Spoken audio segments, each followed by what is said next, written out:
மணமகனே மணமகனே மாமா. மாப்பிள்ளை தானே எவனும் வரமாட்டேன்றீங்க.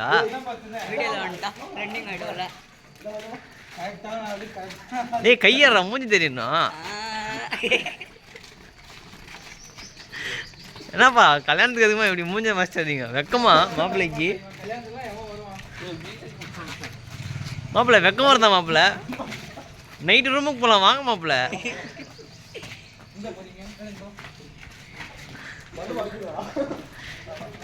ஏன் பிடிக்காத கல்யாணத்தை பண்ற மாதிரியே வரான் அவன்.